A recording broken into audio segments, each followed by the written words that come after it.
What's up, guys? This is John from Team RynOke. Today I'm going to be bringing you a deck profile for the upcoming YCS, what I'm going to be playing. There might be some last-minute tweaks. You never know what I might change before the tournament. I feel like this is going to be the tournament where I start getting back into going to the big events. As y'all remember, me and my teammate used to travel a little bit. We went to some of the surrounding areas to go to regionals. I'm going to try to start doing that again. I really miss those. I'm going to be playing Burning Abyss, guys.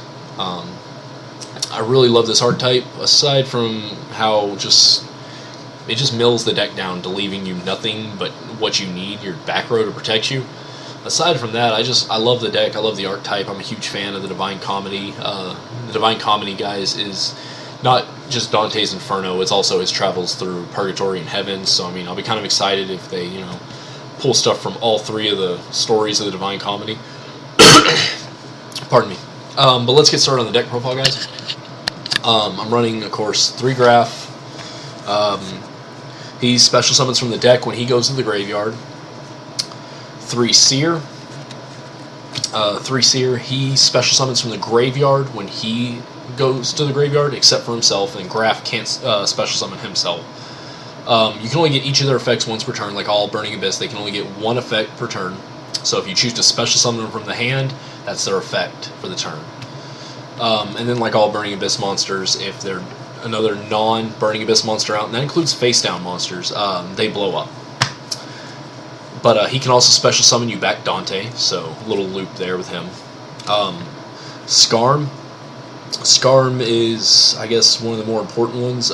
He's what brings you Tour Guide to your hand during the end phase, or another Burning Abyss monster. Whatever you need, he's going to bring it to your hand. Then 3 Tour Guides, guys. I know I'm kind of cheap. I just have 3 tins, just 3 supers.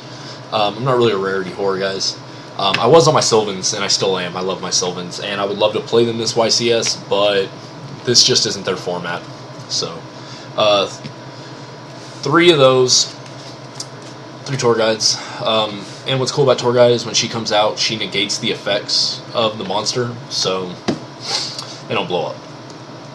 3 Ryza, guys. A really popular question I get is, why did I choose Ryza over Caius? Aside from the fact that he's not a Super Poly target, even though Super Poly's down to 1, it is a card still, unfortunately. But, so, no Super Poly. And I don't want to just, banish my opponent's monster. I want to set them back a turn. Putting stuff on the top of their deck really disrupts their plays. So, I'm a huge fan of that. Oh, pardon me. So, I'd rather do that than just banish. I want to, I just want to get in there as much as I can, keep them from going through their deck. So, 3 Rises.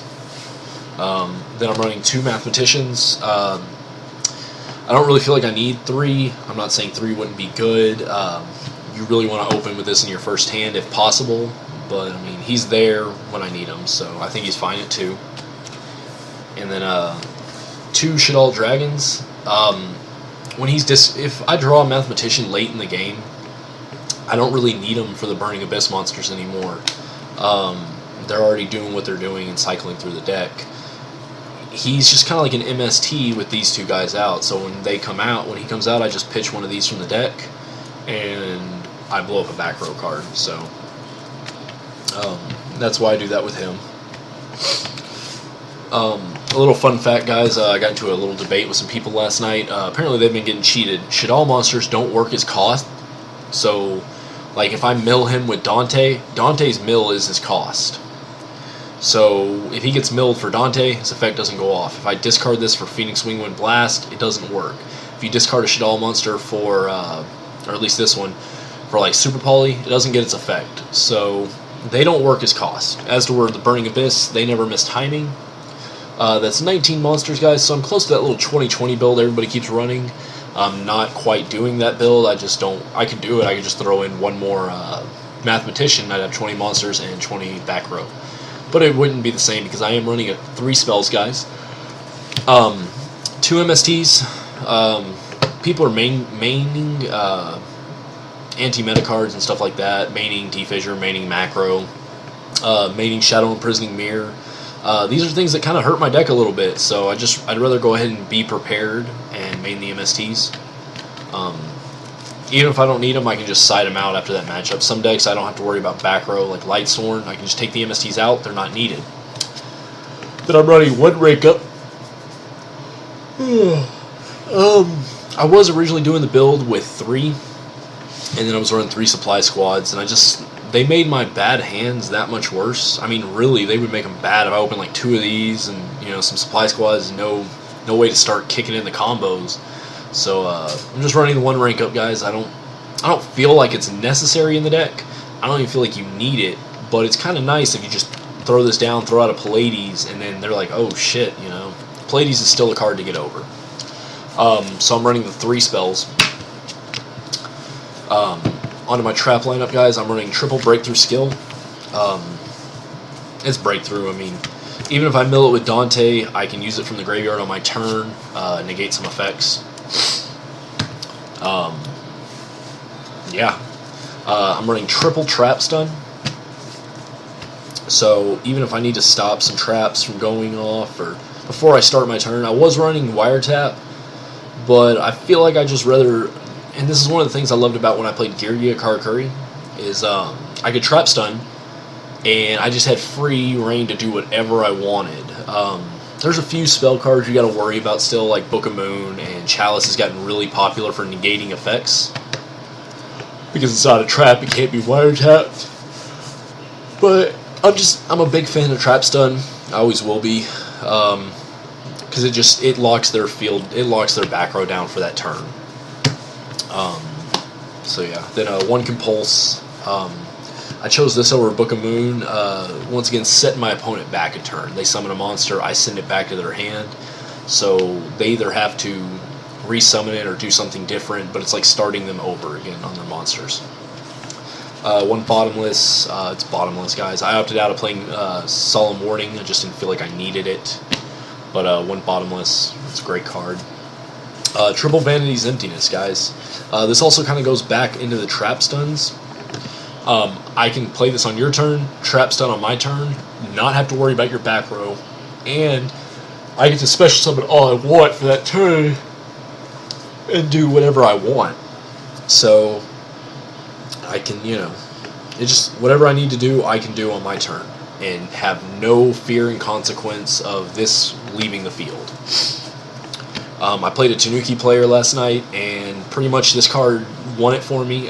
He obedient schooled. It's, you know, no. And then I just sat there, I trap stunned on my turn, I brought out a Monarch, sent his stuff back, and I won game with that. Then I'm running triple Phoenix Wingwind Blast. This kind of goes back to the same logic as Ryza. You set your opponent back. One of the best traps right now, I think. Put any card back on top of the deck. I mean, it's a great card. So the 2 Karma Cuts. I was thinking of bumping this up to 3. I haven't needed to yet, so it's fine right where it's at 2. And then I'm running double Raigeki Break. Kind of the same logic as the MSTs. These aren't so much for the opponent's monsters as much as they are for the back row. But, I mean, they can work on the opponent's monsters also. If I need to get rid of, like, a JD or something like that, and I'm running out of, you know, my Phoenixes and stuff like that, I can just Raigeki Break. If I can get rid of 1 or 2, and then Karma Cut a 3rd, you know, 2nd or 3rd, I just took care of all the opponent's JDs, and that pretty much shuts that deck down for, like, Lightsworn. So, I mean, you know, it's all in how you look at it. That's it for the traps, guys. That should be 18 traps and 3 spells. On to the extra deck, guys. I believe I'm like a card or 2 short on my extra deck, but that's mainly just because, you know, I can't afford them. Or I don't want to, I can afford them. Double Alucard. Probably one of my favorite rank 3s in the game. He pretty much won me a lot of my games on the last Fort Worth Regional I went to where I got 9th place, guys. A lot of it was because of this card. He's just so good, and then I could just Daigusto him back into the deck. I only needed 1. But in this deck, I can run 2, and when 1's destroyed, if another one's in the graveyard, it puts it back in the extra deck, so they can just kind of loop each other back around. So I love that about the card. I'm a huge fan of it. Next up, I'm only running 2 Dantes. A third would be greatly improving the deck. I just don't have it. I'm not going to spend $90 on that card. As great as this card is, I don't feel like he's $90 worthy. I didn't even want to pay $90 for a Draco Sack. My roommate, I think, bartered his at $90 when they were expensive and got it with trades and cash. I acquired mine by just trading when they were $60, and I really thought the card would drop in price, but it's done nothing but go up. So, especially if it does really well at this YCS, you're going to see this deck, just the price go up again. 1 Pallades. You only need the 1. I only have the 1 rank up. I don't feel the need to put a second Pallades in the extra deck. I don't feel like I'm ever going to waste my draw phase to add this back to my hand. Unless, I'm pretty set up on the back row and I just have a Dante sitting out there, I can just make a Pallades real quick. 2 Nightmare Sharks. You can't make Cowboy in this deck. You can't make you can't make Heartland Draco. So you have number 47 Nightmare Shark, and this got reprinted recently. It was put in the Mega 10s, and that was a godsend for me because I didn't want to spend, I forget how much the Ultra was. I would just rather have the Supers. They're cheaper. This won it for me last night against a Shadal player I was playing. I attacked him, brought him down to 1,300 life points. I was at 8,000. He couldn't gain me that turn. I think I had a trap stun set and some other stuff, and I had 2 Burning Abyss monsters in my hand, so it's just flip the trap stun over, clear my back row, special, normal, overlay, make another Nightmare Shark, and just attack for game. So you just detach. Any water monster on the field can attack directly, so yeah, not a bad card. Pretty much it is your Heartland Draco of the deck. Then I'm playing 1 Giga Brilliant. He just makes your rank 3s 300 points stronger. If you can get both his effects, or both times, it's 600.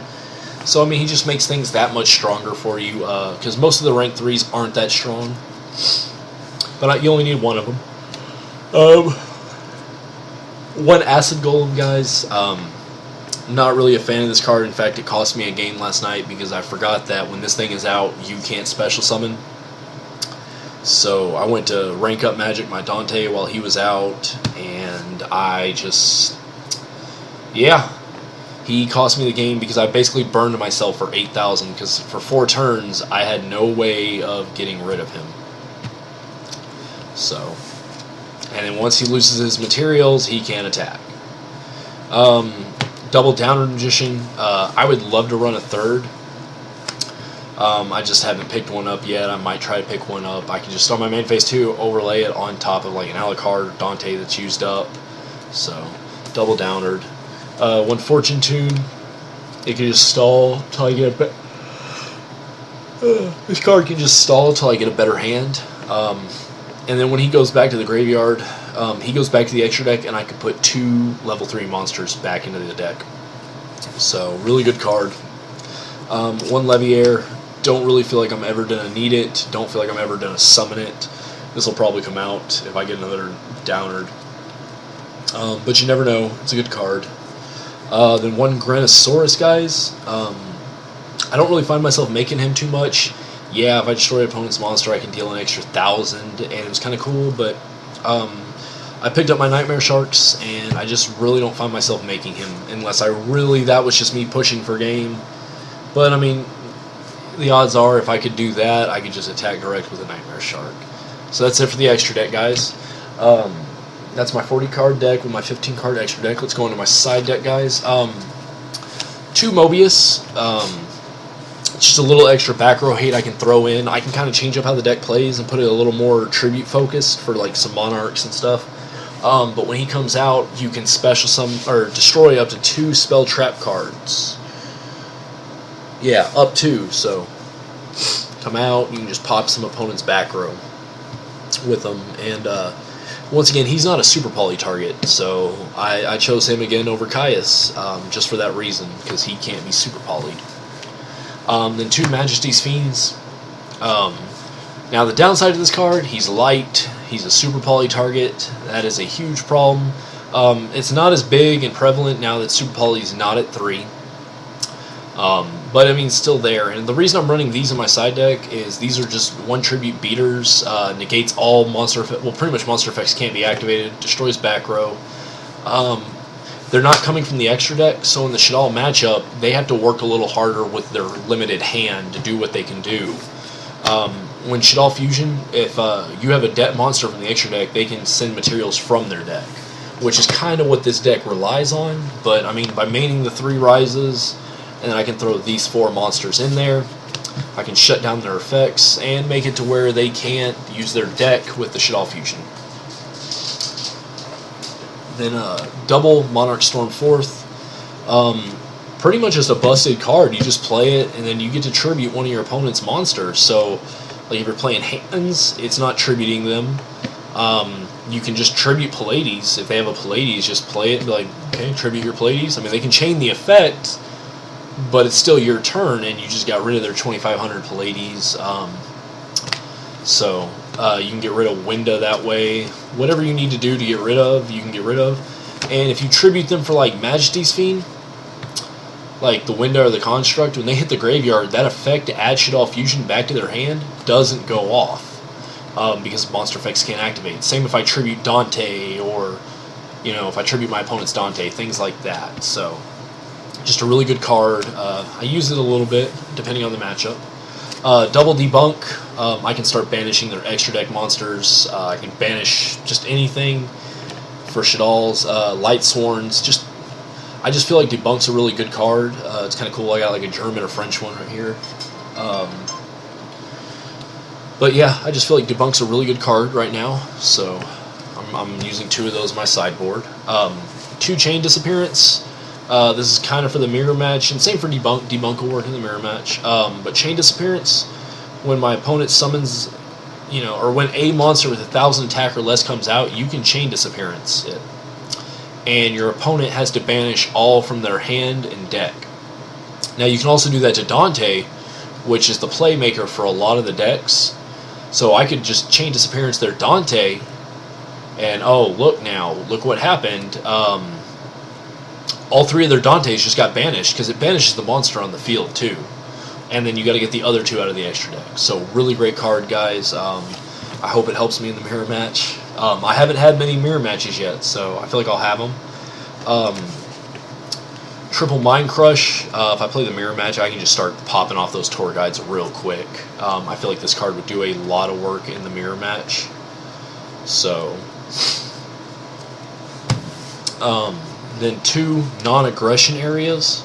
So what this card does is you can only activate it during your standby phase. Just one card from your hand. Your opponent cannot normal summon, set, and or special summon during his or her next turn. This pretty much just works against any deck. I could actually probably find a way to main deck this and just not have to worry as much for certain things. Like, this card is just nutty, and its cost is just like everything else. If I pitch the Burning Abyss monsters, they get their effects, and guess what?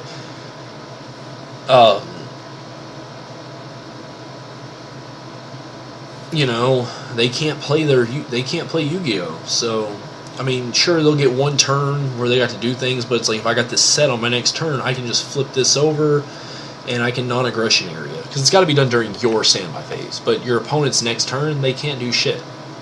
So, that's it for my sideboard, guys. There were a few different cards I wanted to get, but I didn't. I wanted to get some Debunks. Because Pulling the Rug. Pulling the Rug's a really good card. It hurts Stellar Knights, and it hurts Burning Abyss, because tour guide, just Pulling the Rug. Great card though, guys. I wanted to get that, and I went through some different side deck choices, and I'll probably still go through that. But that's it for my Burning Abyss deck, guys. Hopefully, I can bring home a mat for this tournament. If I do, I'll be donating my mat to Silver Gem Games out in Joshua. That's where I play at. They actually helped me pick up a lot of the stuff for this deck. Between the players out there, I got some good friends that go out there. And then the shop owner and the person who handles the Yu-Gi-Oh! Up there, they both helped me make this deck and get a lot of the back row support I needed and extra deck. So, a lot of praise to them, a lot of shout outs to them and all my friends that have helped me play test this, guys. Like I said, YCS is this Saturday and Sunday. I'll try to bring you updates after each day. And so I'll have my phone out there and probably a camera. We'll record and upload while we're there. So I'm John from Team RynOke, and I'm out.